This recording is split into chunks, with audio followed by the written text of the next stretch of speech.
et aux prochaines fois.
Vous m'entendez là?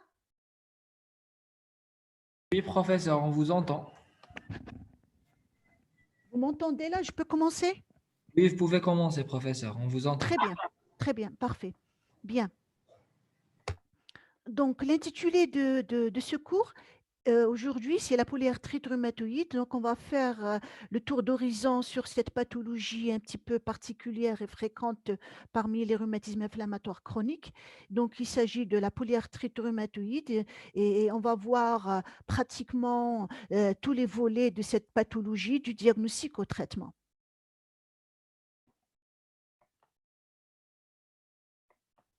D'abord, on va commencer par la définition. Donc, comme je viens de dire, c'est un rhumatisme inflammatoire chronique le plus fréquent et qui évolue par poussée. Et de son nom, polyarthrite rhumatoïde. Donc, il s'agit d'abord d'une atteinte articulaire avec une prédominance des articulations distales, mais elle peut toucher toutes les autres articulations. Et elle peut entraîner, par le biais de cette atteinte, des déformations et des destructions.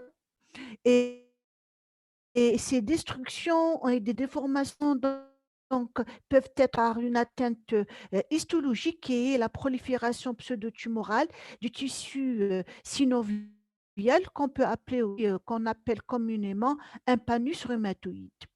Comme elle touche les articulations, elle peut aussi toucher les qu'on appelle les manifestations extra-articulaires. Ces dernières elles peuvent être importantes et parfois elles peuvent le pronostic vital du patient. Donc, si je résume, donc l'atteinte articulaire, donc elle peut être donc polyarticulaire et elle peut engendrer le pronostic fonctionnel, alors que l'atteinte extra-articulaire ou atteinte des autres viscères peuvent engendrer ou mettre en jeu le pronostic vital, d'où elle est appelée atteinte articulaire et atteinte systémique. Et en plus de ces deux atteintes, elle peut, on l'appelle aussi une maladie auto-immune.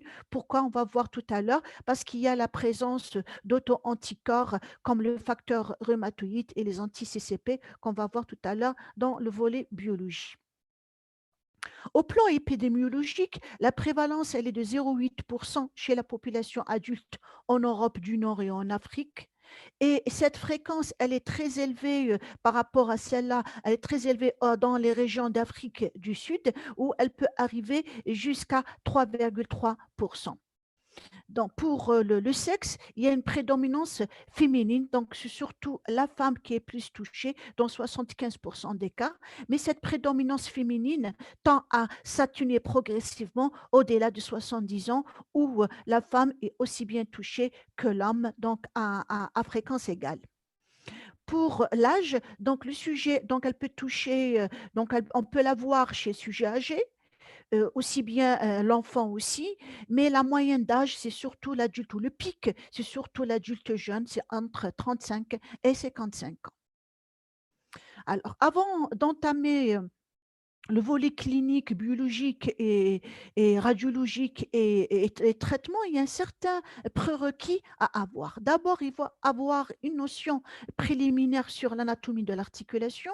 Il faut avoir une notion préliminaire sur ce que c'est l'immunité et l'auto-immunité pour bien comprendre donc cette pathologie auto-immune et bien sûr connaître la biologie de l'inflammation. Donc, on va faire un rappel très brièvement pour que vous puissiez comprendre bien la pathologie. D'abord, qu'est-ce que c'est que l'articulation normale? Donc, on va voir sur cette image. Vous voyez donc, sur cette illustration que l'articulation n'est qu'une jonction de deux extrémités. Une extrémité inférieure celle-ci, c'est par exemple, on prend le cas un type de description, par exemple le genou. On sait que le genou est formé par l'articulation inférieure du fémur et l'articulation supérieure du tibia et du péroné. Donc, cette articulation, elle est tapissée par ce qu'on appelle le cartilage que vous voyez ici. Donc, ces cartilages qui tapissent les deux extrémités inférieures et supérieures. Vous avez le ligament, vous avez les tendons qui ne sont que les terminaisons d'un muscle et vous avez la capsule articulaire, cette capsule articulaire que vous voyez en mauve qui tapisse donc ces structures et à l'intérieur de cette capsule articulaire pardon, on vous retrouve ce qu'on appelle la membrane synoviale. La membrane synoviale qui va sécréter le liquide synovial et vous savez ce qu'on appelle le synovie aussi. Et ce liquide synovial a une action très importante, c'est un lubrificateur, c'est-à-dire il permet ou il facilite le mouvement de l'articulation. Voilà donc les structures qui composent l'articulation normale. Maintenant, c'est quoi l'arthrite? Alors, l'arthrite, ce n'est que l'inflammation de l'articulation. Mais cette arthrite, donc, elle désigne aussi ce qu'on appelle l'inflammation d'une ou plusieurs articulations de l'organisme. Elle se caractérise d'abord par l'inflammation au niveau de la membrane synoviale, qui va donner ce qu'on appelle une synovite, It, ça veut dire l'inflammation de la synoviale. Et celle-ci, comme on vient de voir, elle sécrète à l'état normal un liquide synovial, mais quand elle est enflammée, cette sécrétion, elle va être accentuée et on a un liquide synovial qui va s'accumuler en excès dans l'articulation pour la rendre gonflée et donc engendrer un gonflement et une douleur, une tuméfaction. Voilà qui caractérise l'arthrite. Donc voilà l'illustration. Vous avez vu tout à l'heure l'articulation normale et voici l'articulation donc enflammée ou ce qu'on appelle l'arthrite. Donc, vous voyez, donc c'est des érosions au niveau des extrémités osseuses. Vous avez cette capsule qui est enflammée. Vous avez du liquide qui se retrouve en excès au niveau de l'articulation et ce gonflement de l'articulation qui va la rendre après tuméfiée et douloureuse. Ensuite, c'est quoi l'immunité? Alors, l'immunité a pour rôle de défendre l'organisme contre l'invasion par des agents étrangers qu'on appelle les antigènes. Donc, cette immunité, elle est divisée en deux. Il y a ce qu'on appelle l'immunité cellulaire et l'immunité humorale. Alors, l'immunité cellulaire, comme son nom l'indique, fait impliquer plusieurs types de cellules qui sont d'abord les leucocytes, donc c'est lymphocytes T. Donc, c'est des cellules qui font la distinction entre ce qui est du soi et du non-soi. Et ils ont en tête, si on peut dire, en mémoire, ce qui nous appartient et ce qui ne nous appartient pas. Donc, c'est ça le rôle des lymphocytes T. Pour les macrophages, on les appelle aussi des cellules qui vont présentatrices. C'est des cellules qui vont nous présenter l'antigène, ils vont le présenter aux cellules plus compétentes, immunocompétentes, pour améliorer sa destruction. Et vous avez en dernier les dernières cellules mises en jeu de cette immunité cellulaire, ce qu'on appelle les polynucléaires neutrophiles, qui vont dégrader, phagocyter cet antigène ou ce corps étranger grâce donc à des enzymes. Pour ce qui est donc en dehors de cette immunité cellulaire, il y a ce qu'on appelle l'immunité humorale. L'immunité humorale, comme son nom l'indique, donc fait appel à des lymphocytes B. Ces lymphocytes B qui vont produire des immunoglobulines et ces immunoglobulines ne sont que les anticorps, donc ils vont être dirigés contre l'antigène. Voilà donc un petit rappel sur l'immunité de manière physiologique. Maintenant, à l'état normal. Maintenant, à l'état anormal, et ce qu'on voit dans la polyarthrite rhumatoïde, c'est pour ça que je vous fais ce rappel, c'est ce qu'on appelle l'auto-immunité. C'est pour cela que la polyarthrite rhumatoïde est appelée, en dehors de la maladie systémique et la maladie articulaire, elle est appelée maladie auto-immune. Pourquoi? Cette auto-immunité, ce n'est qu'un dérèglement de l'immunité qui s'attaque alors au propre tissu de l'organisme. Ça veut dire quoi? Ça veut dire que le corps n'arrive plus à faire la distinction entre celui qui lui appartient et celui qui ne lui appartient pas. Donc, qu'est-ce qu'il fait? Il va s'attaquer à son propre tissu de l'organisme en croyant que c'est un antigène, alors qu'en réalité, ce n'est que le soi, ce qu'on appelle l'auto-immunité. Et les cellules immunitaires vont affluer dans ces tissus du soi pour déclencher une réaction inflammatoire et bien sûr la production de ce qu'on appelle des auto-anticorps, c'est-à-dire des anticorps qui sont dirigés contre le soi alors que les anticorps normalement ils doivent être dirigés contre l'antigène. Donc dans la polyarthrite rhumatoïde qui est le prototype le plus commun, donc le plus comment dirais-je, c'est le plus fréquent et le plus simple pour illustrer ce phénomène d'auto-immunité. Alors, ensuite, un troisième prérequis, c'est de savoir qu'est-ce que c'est que l'inflammation ou comment se fait la biologie de l'inflammation. Donc, l'inflammation, ce n'est qu'une réaction de défense de l'organisme contre une agression, on vient de voir dans l'immunité. Et elle évolue en trois phases. Il y a la première phase, c'est une phase locale, c'est la dilatation et prolifération des vaisseaux capillaires, la fuite d'eau, l'œdème, c'est ce qui explique la rougeur, la chaleur et l'œdème. Ensuite, il y a la deuxième phase, c'est l'affluence donc des cellules pro-inflammatoires, donc qui vont pour essayer donc d'alimenter et de stimuler ce processus inflammatoire. Donc, vous voyez, ça fait appel à plusieurs, au TNF-alpha, au prostaglandine, toutes les molécules ou toutes les cellules ou cytokines que vous connaissez qui ont une action inflammatoire.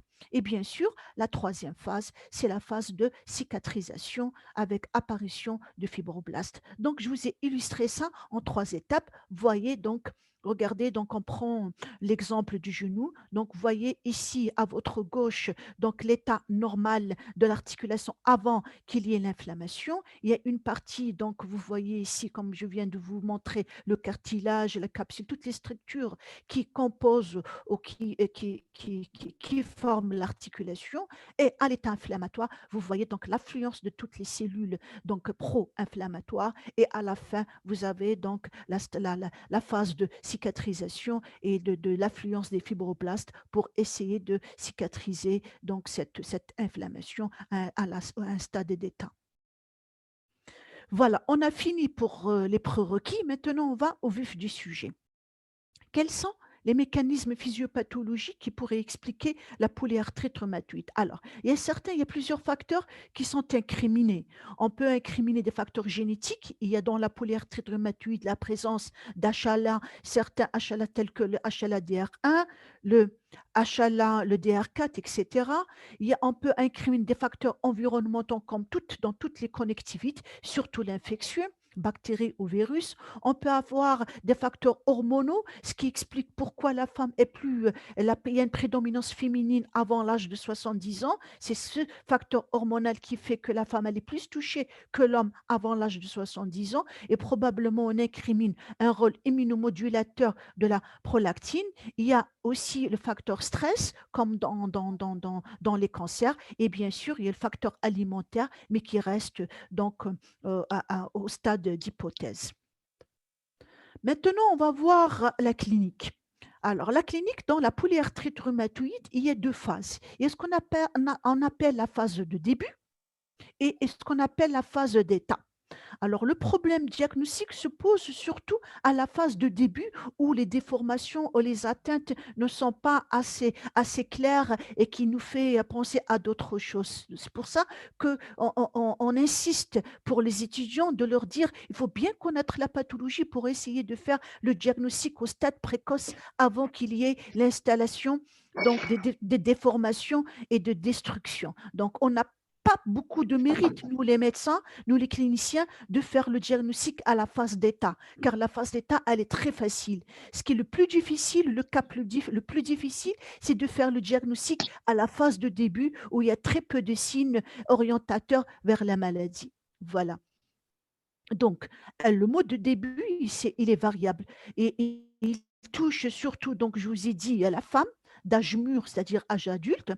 Ça peut commencer par quelques articulations, une monoarthrite ou deux articulations oligoarthrites ou plus de 3 articulations et on est dans le cadre de polyarthrite. L'atteinte ou la douleur, elle est d'origine inflammatoire, c'est-à-dire la malade a très mal, surtout le soir, au repos, avec un dérouillage matinal. Elle vous dit, je n'arrive plus à dormir à cause de la douleur à partir de la deuxième moitié de la nuit et quand je me réveille le matin, je n'arrive pas à vaquer à mes occupations. Je sens donc et le dérouillage matinal, c'est-à-dire elle commence à retrouver, à toucher ou à utiliser ses articulations après un certain moment, c'est-à-dire 1 heure, 2 heures, ça peut aller jusqu'à 3 à 4 heures. Voilà ce qu'on appelle le dérouillage matinal. Tout ça définit ce qu'on appelle une douleur d'horaire inflammatoire.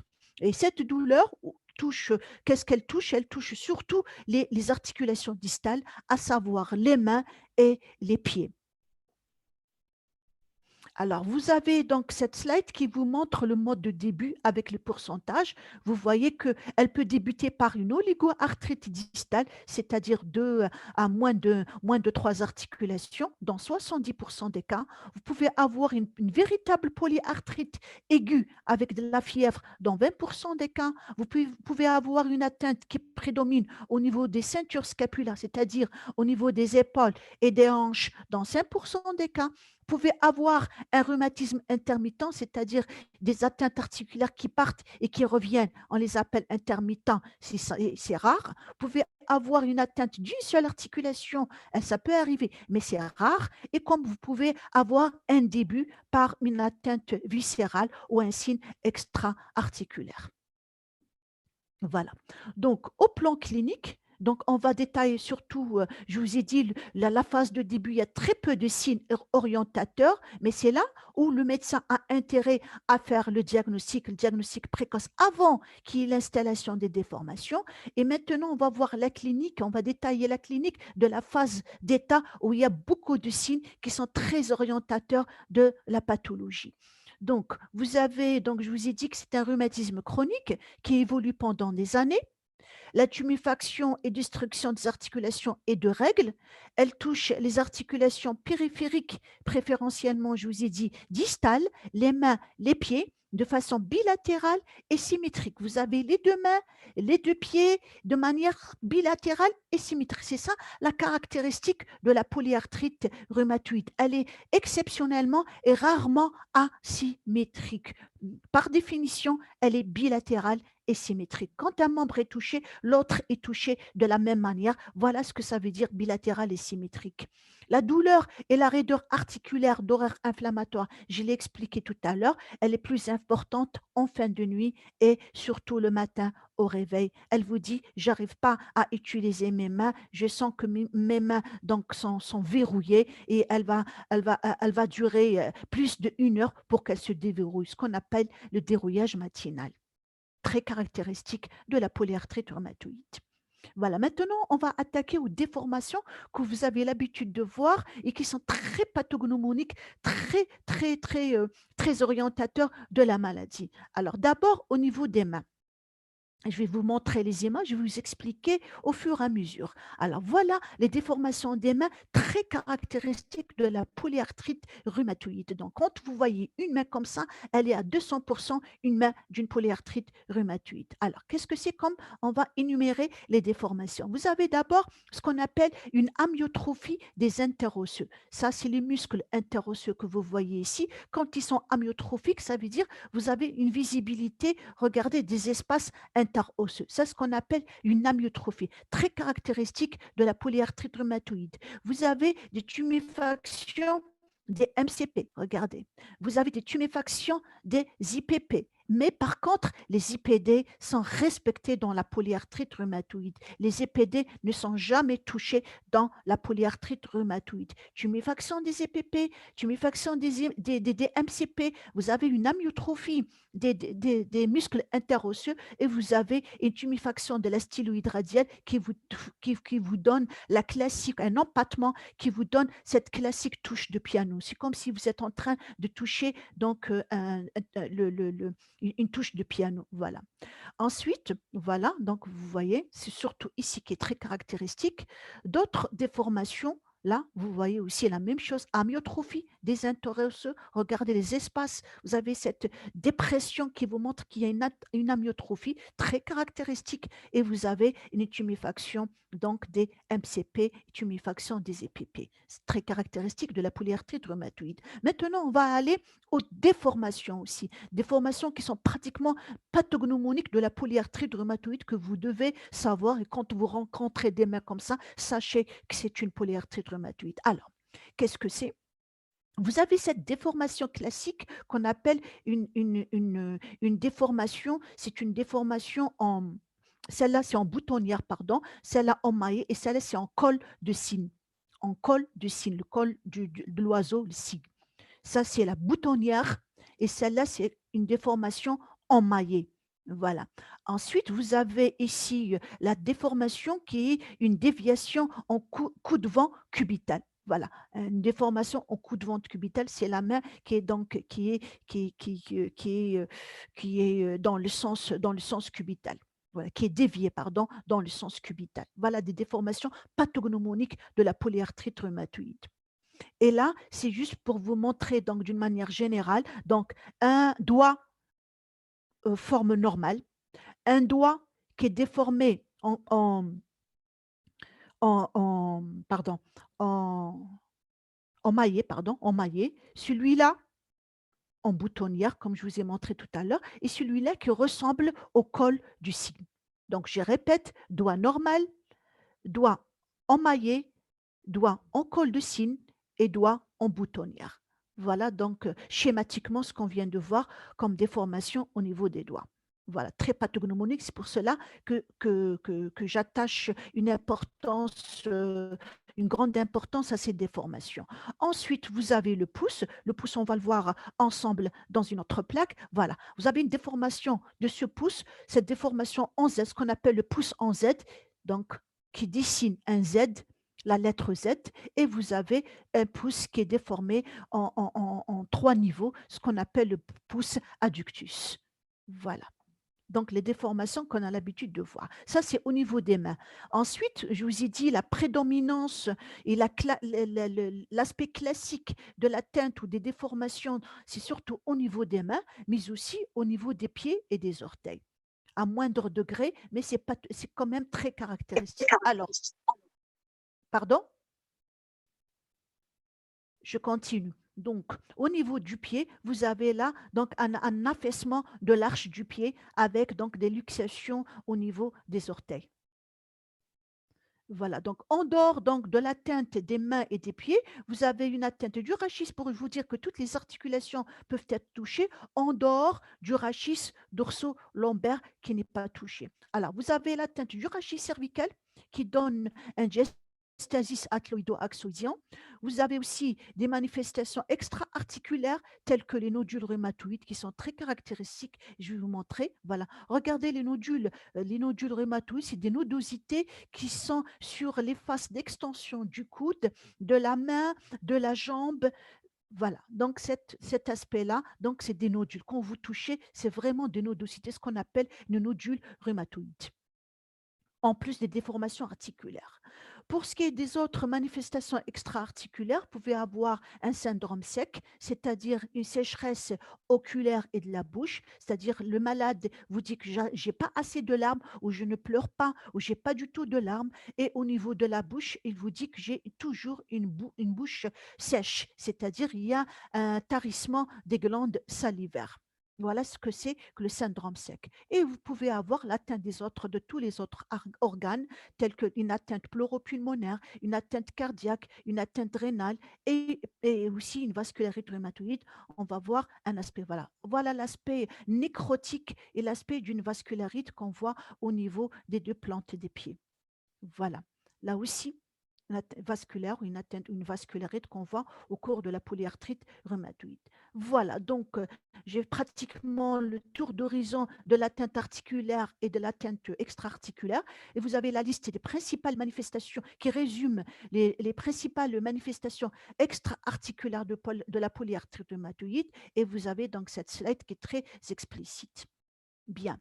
Maintenant, au plan radiologique, donc les radiographies à demander, bien sûr, on va commencer du plus simple au plus compliqué. Nous avons d'abord les radios standards. On demandera toujours, comme je vous ai dit, c'est une atteinte bilatérale symétrique, donc on demandera toujours la radiographie des deux articulations. C'est-à-dire, si on demande les mains, c'est les 2 mains. Si on veut le poignet, c'est les 2 poignets. Si on veut le pied, c'est les 2 pieds. Il faut toujours donc comparer, prendre les 2 articulations en même temps. Donc les mains, les poignets, les pieds, et qui montre quoi? Je vais vous montrer ici. Alors, la radiographie des mains, donc un stade regardé, un stade très évolué, elle vous montre d'abord une déminéralisation très importante. Vous pouvez avoir une hypertrophie des parties molles. Vous pouvez avoir des érosions du cartilage qui s'est traduit par des pincements articulaires. Voilà. Voilà donc une radiographie aussi très explicite de l'atteinte de la polyarthrite rhumatoïde au niveau des mains. Regardez donc le pincement, les érosions et la carpite fusionnante quand tous les os du carpe sont détruits et sont pincés, qui donne ce qu'on appelle la véritable carpite fusionnante, très caractéristique de la polyarthrite rhumatoïde quand elle touche la main. Voilà donc les érosions au niveau des têtes des IPP, les deux. Voilà, les érosion très caractéristique de l'atteinte articulaire de la polyarthrite rhumatoïde.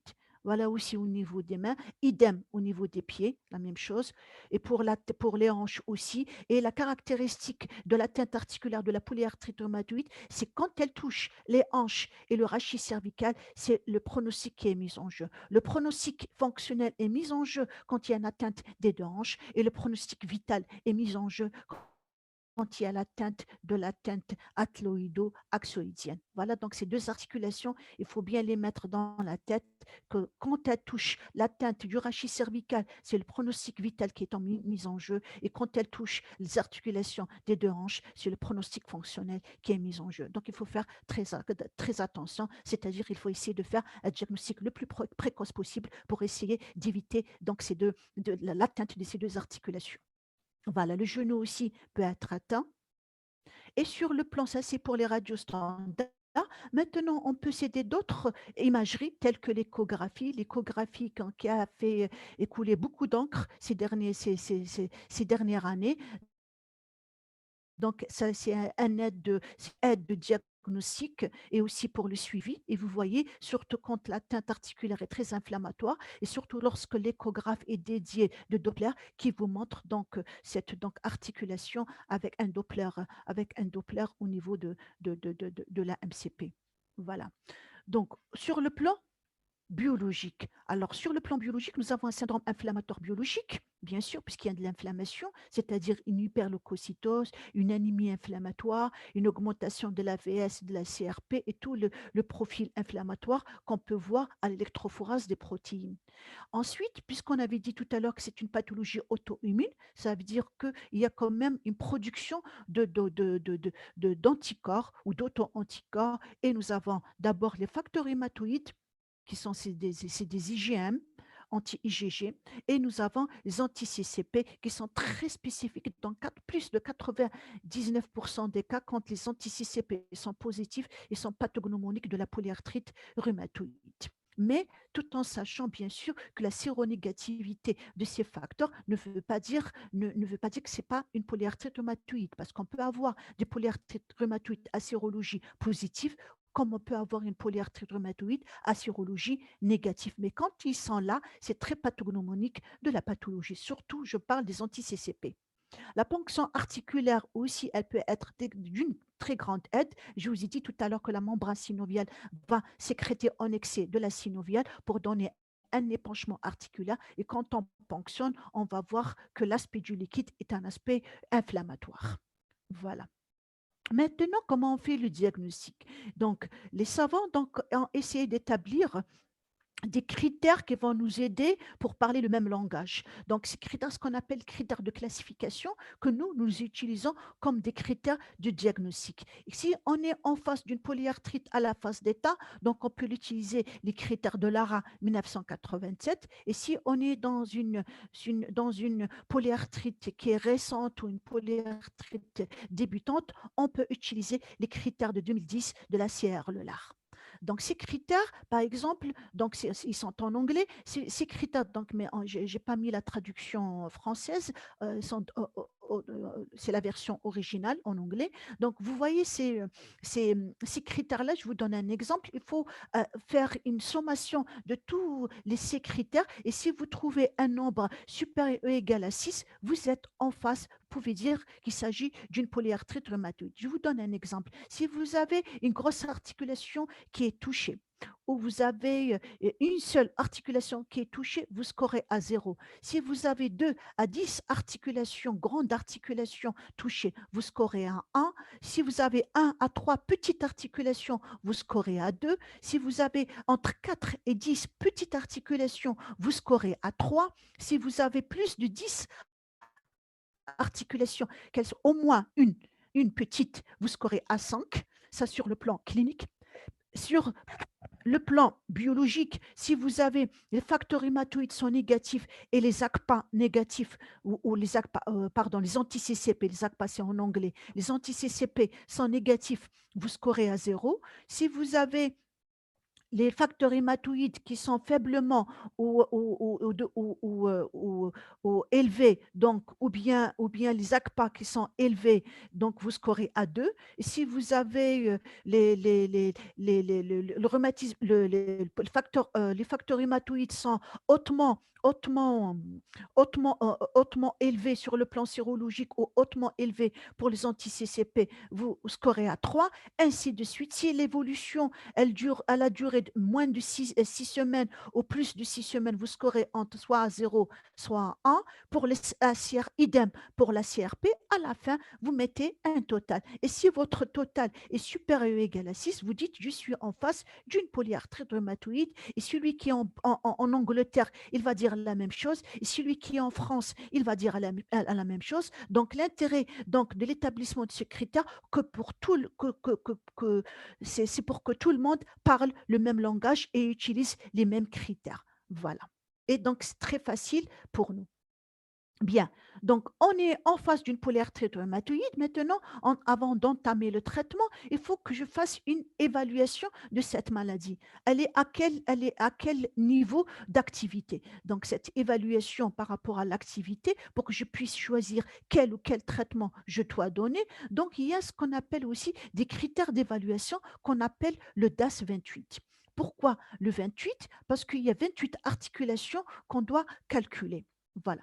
Donc, cet indice est un indice composite et qui est composé de plusieurs items et qui d'abord, on doit calculer, on va demander au malade combien d'articulations vous est douloureuse, ce qu'on appelle le nombre d'articulations douloureuses, et vous avez le nombre. Ensuite, vous voyez vous-même combien d'articulations sont gonflées et vous avez le nombre. Ensuite, vous demandez l'appréciation globale du patient par rapport à l'échelle visuelle analogique, ce qu'on appelle l'échelle EVA, l'échelle de la douleur. Il vous dit un nombre. Et vous voyez, vous demandez le bilan et vous voyez la vitesse de sédimentation, elle est à combien. Ensuite, il y a une calculette vous allez faire rentrer tous ces paramètres dans une calculette et elle va vous calculer le DAS 28. Voilà les 28 articulations qu'on doit voir. C'est pour ça qu'on l'appelle 28. Il y a un autre DAS 44, il y a un DAS 66. Mais le plus facile en consultation, le plus rapide, c'est le DAS 28 où il y a moins d'articulations à prendre en considération. Voilà. Donc, à la fin, quand votre calculette vous donne un chiffre, et c'est à vous de voir, vous êtes en face de quel niveau d'activité de la polyarthrite rhumatoïde. Je donne un exemple. Si votre calculette vous dit que votre DAS 28 il est à 2,6, ça veut dire que le malade est en rémission. Donc, il n'a pas besoin de traitement ou il n'y a pas besoin d'intensification ou de changement au traitement. Si votre malade est entre 2,6 et 3,2, c'est une activité légère. Si votre malade est supérieur à 3,2, c'est une activité modérée. Si votre malade il est à 5,1 ou supérieur à 5,1, vous êtes dans une activité très forte. Et là, c'est une urgence. Il faut traiter le plus